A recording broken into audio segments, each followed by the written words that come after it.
Case File 1. The case that took place during the Pope's visit. The following case was documented and later archived. Here is what happened. The situation began just days before the Pope was scheduled to visit a small European city. The visit had been planned for months. Security teams were already in place. Church officials were preparing ceremonies. Local parishes were busy organizing crowds and schedules. Everything was supposed to go smoothly. But at the same time, a quieter problem had reached the attention of the local church. A young man had been acting strangely during prayer. At first, the signs were small. He avoided entering the chapel. He seemed uneasy during certain Bible readings. Sometimes he sat completely calm, almost too calm, before suddenly becoming tense without warning. Doctors had already examined him. Psychologists had spoken with him. Nothing clearly explained the changes.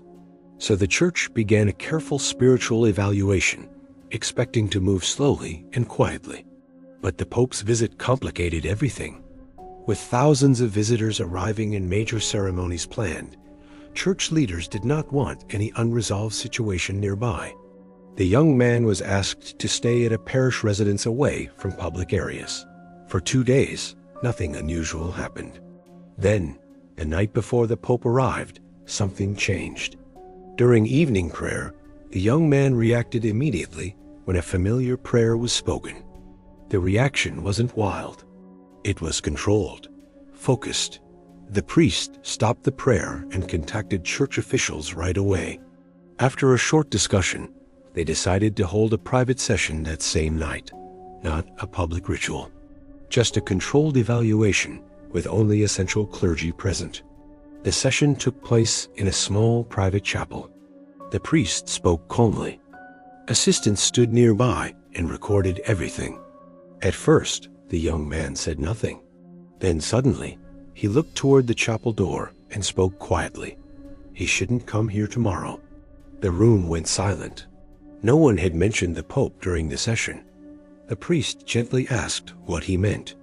The answer came just as quietly. This place is being watched. The statement was written down immediately. No one reacted out loud. The priest simply continued the evaluation. As prayers resumed, the young man's responses became stronger and more consistent than before.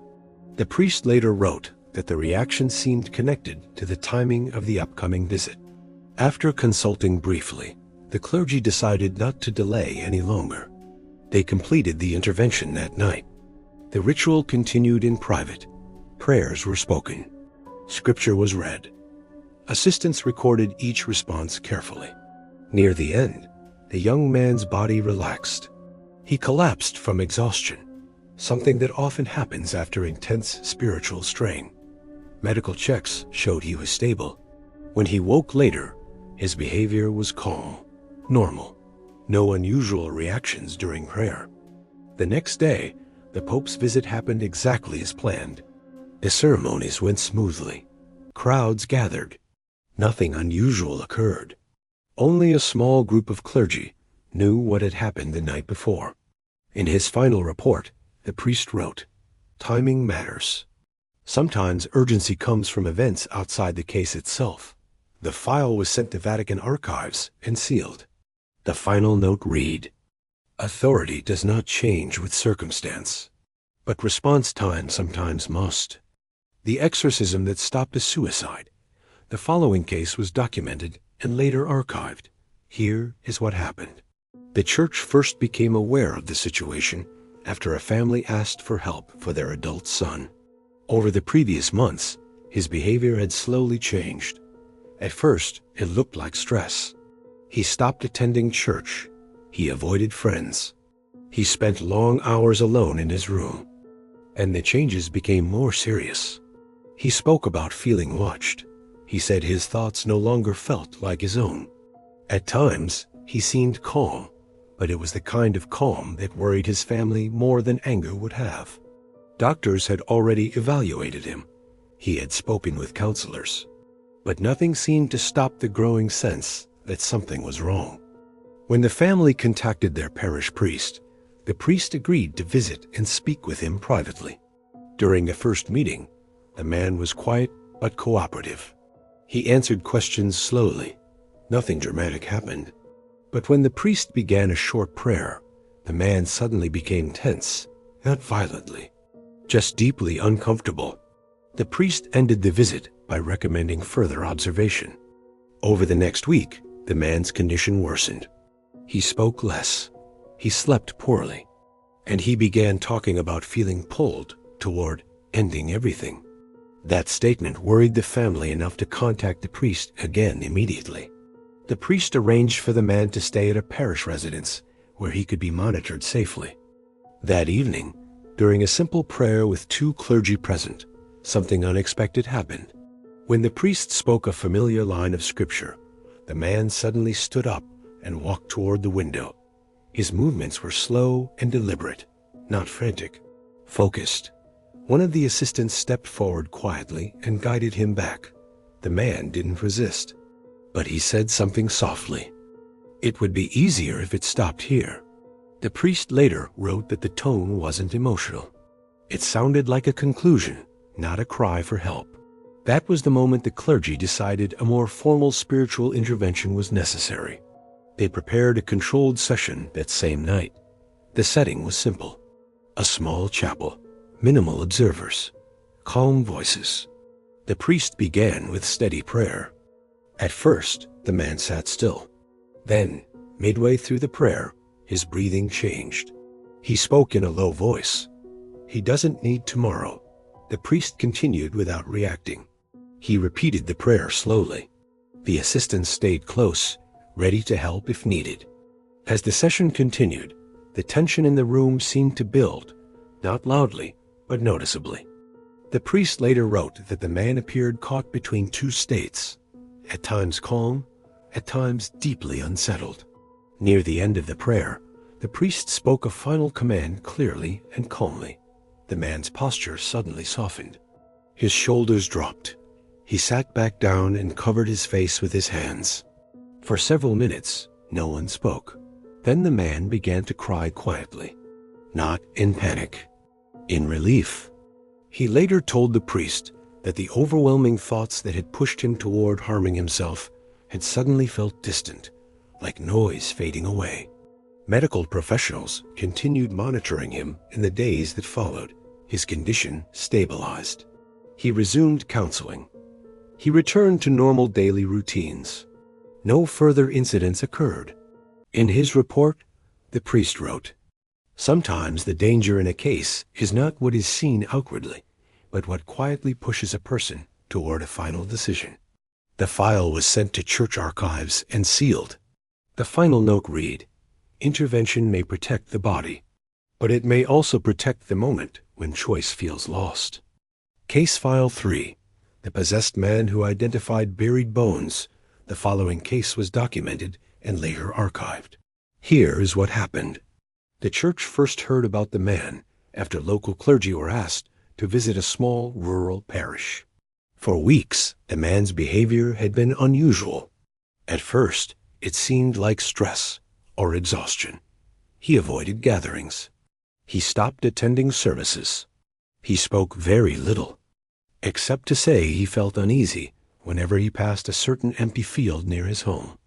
His family thought it was just anxiety, but then he started saying something stranger.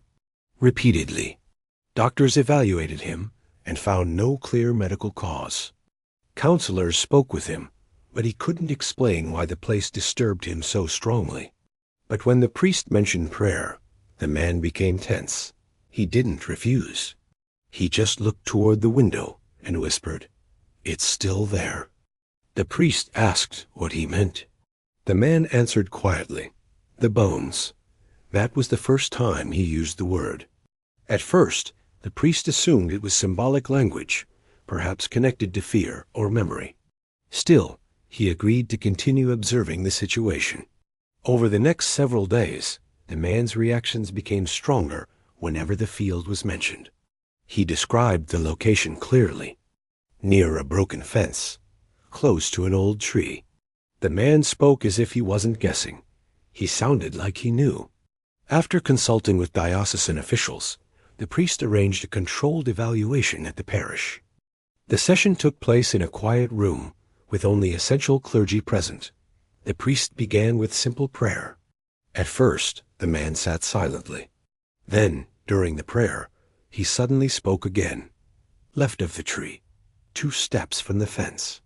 The priest stopped and wrote down the words. No one had mentioned the field during the session. When asked how he knew the location, the man answered softly. The evaluation ended calmly, but the statement stayed with the clergy. After receiving permission, they agreed to check the area the man had described. A small excavation was done near the tree and broken fence. Within a short time, they discovered old buried remains.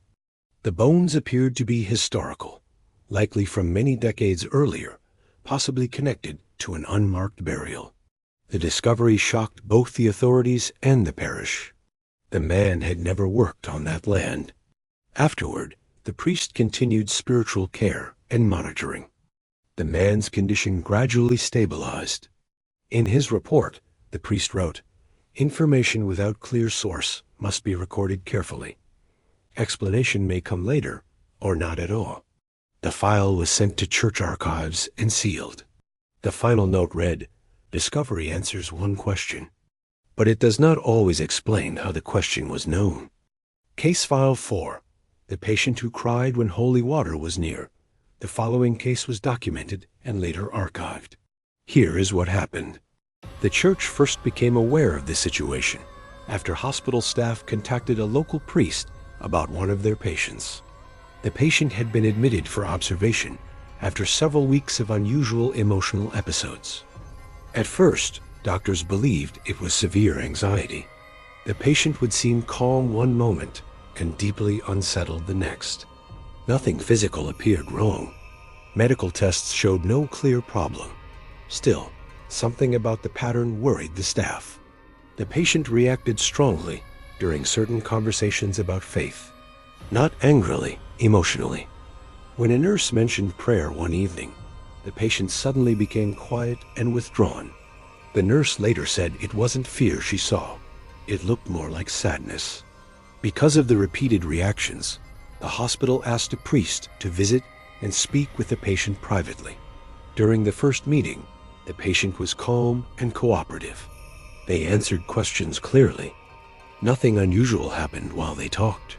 But near the end of the visit, the priest reached into his pocket to take out a small bottle of holy water. He didn't even use it yet. He simply held it. Almost immediately, the patient's eyes filled with tears. Not loudly, not dramatically. They just began crying. The priest stopped and gently asked what was wrong. The patient shook their head and whispered, "I don't know why, but please don't bring that closer." The priest didn't argue. He quietly put the bottle away and ended the visit peacefully. Still, the reaction stayed with him. Over the next few days, he returned several times. Each visit began normally. Conversation, quiet prayer. Nothing unusual. But every time the holy water was nearby, even when the patient didn't see it, the same thing happened.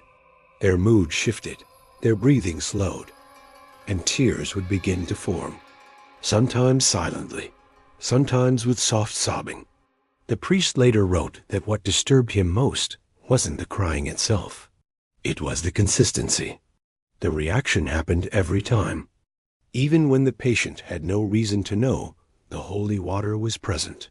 After consulting with diocesan officials, the priest arranged a more careful spiritual evaluation in a private chapel at the hospital. The setting was simple. Low lighting, minimal observers, calm voices. The priest began with a short prayer. The patient sat quietly at first. Then, as the priest gently placed the bottle of holy water on a nearby table, the patient lowered their head and began crying again, not in panic, in deep emotion.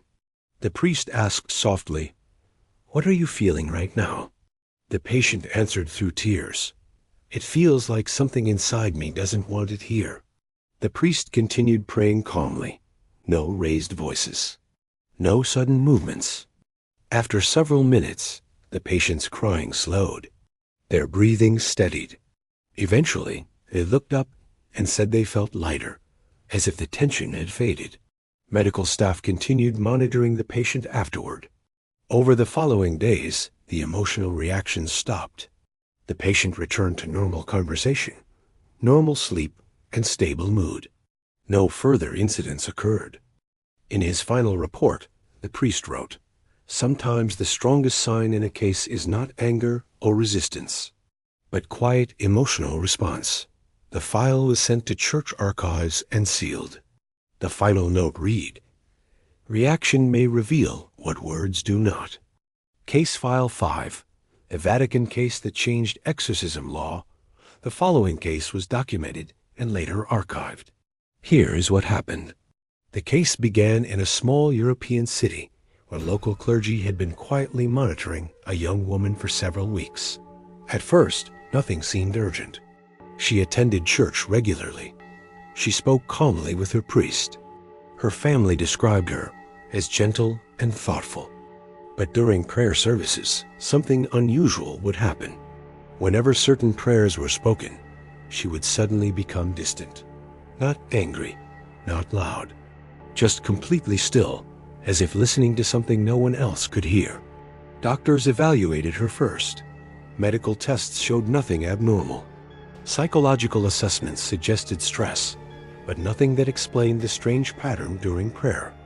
Because of this, the local priest requested permission for a formal spiritual evaluation. The session was held privately at the parish. The priest began with simple prayer. At first, the woman responded normally, but midway through the prayer, her tone changed. She began answering questions before they were fully asked. Not loudly, calmly, precisely. The priest later wrote that what disturbed him wasn't the behavior itself. It was how controlled it seemed. During one moment, the priest asked a question he had not yet finished speaking. The woman answered anyway. Her response matched the question exactly. After the session, the priest reported the case to diocesan officials. They authorized a formal exorcism under supervision. The ritual was conducted carefully. Clergy followed the approved text exactly as written. Assistants documented every response. At first, the reactions appeared typical. Tension during prayer, moments of silence, occasional hesitation. But as the ritual continued, something unexpected happened. The woman began responding to the sequence of prayers as if she already knew what would come next. Not guessing, anticipating. She spoke certain phrases just before the priest did.